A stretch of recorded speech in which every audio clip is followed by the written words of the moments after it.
याकूब ने अपने लोगों को बहुत उपदेश दिया और ज्ञान की बातें शेयर की।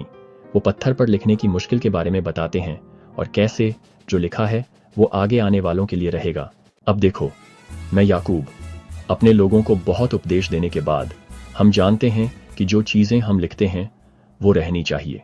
याकूब खुश हैं कि हालांकि उनकी लिखाई छोटी है पर वो अपने बच्चों को उनके पूर्वजों का ज्ञान देंगे ताकि वो खुशी से सीख सकें।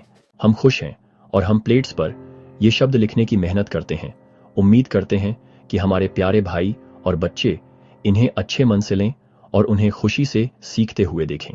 क्यास याकूब लिखते हैं ताकि उनके लोग जान सकें कि वो मसीह को जानते थे और उनके आने से पहले ही उनकी महिमा का इंतजार करते थे। वो कहते हैं कि उनसे पहले के सभी पवित्र नबियों को ये उम्मीद थी, इसीलिए हमने लिखा है ताकि वो जान सकें कि हम मसीह को जानते थे और उनके आने से पहले ही उनकी महिमा का इंतजार करते थे। याकूब बताते हैं कि नबियों ने मसीह के नाम पर ईश्वर की पूजा की और वो भी उनके नाम पर ईश्वर की पूजा करते हैं। वो मूसा के नियम मानते हैं जो उन्हें मसीह की तरफ ले जाता है। देखो, उन्होंने मसीह पर विश्वास किया और उनके नाम पर ईश्वर की पूजा की और हम उनके नाम पर ईश्वर की पूजा करते हैं। इसीलिए हम मूसा का नियम मानते हैं। ये हमें उनकी ओर ले जाता है। याकूब अब्राहम की आज्ञाकारिता के बारे में बताते हैं जब उन्होंने इसहाक को ईश्वर और उनके इकलौते बेटे की तरह बलिदान किया।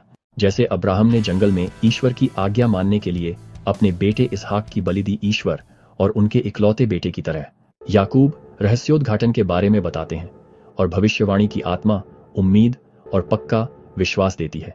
वो प्रकृति को आदेश देते हैं लेकिन अपनी कमजोरी देखते हैं, ये जानते हुए कि ये ईश्वर की कृपा से है। इन सबूतों को पाकर हमें उम्मीद मिलती है और हमारा विश्वास पक्का हो जाता है। भगवान हमें हमारी कमजोरी दिखाते हैं ताकि हम जान सकें कि ये उनकी कृपा और उनकी दया के कारण है। याकूब भगवान की महानता पर अचंभित हैं और उनके तरीकों के रहस्य अनजाने हैं और सिर्फ रहस्योद्घाटन से ही जाने जा सकते हैं। वो अपने भाइयों को चेतावनी देते हैं कि भगवान के रहस्योद्घाटन को नजरअंदाज न करें। भगवान के काम महान और अद्भुत हैं। उनके रहस्यों की गहराई कोई नहीं जान सकता और कोई इंसान उनके रास्ते नहीं जान सकता जब तक उसे बताया न जाए।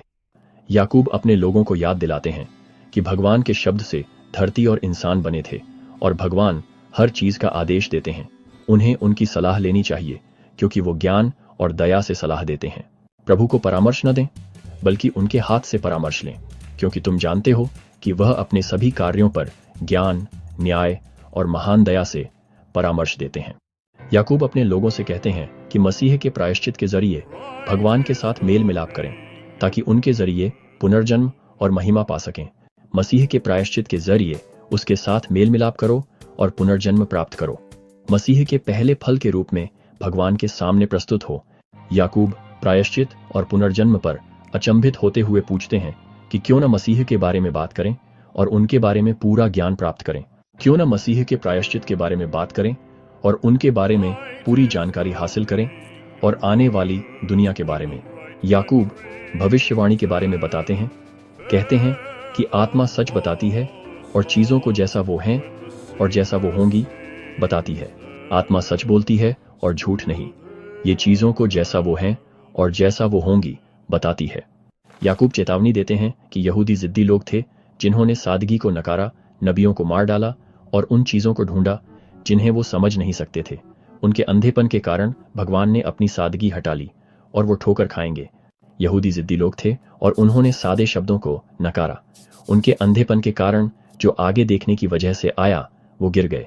याकूब भविष्यवाणी करते हैं कि यहूदी उस पत्थर को नकार देंगे जिस पर वो नींव रख सकते हैं, लेकिन ये पत्थर बड़ी नींव बन जाएगा जिस पर वो शास्त्रों के हिसाब से निर्माण कर सकते हैं। यहूदियों के ठोकर खाने से वो उस पत्थर को नकार देंगे जिस पर वो निर्माण कर सकते हैं।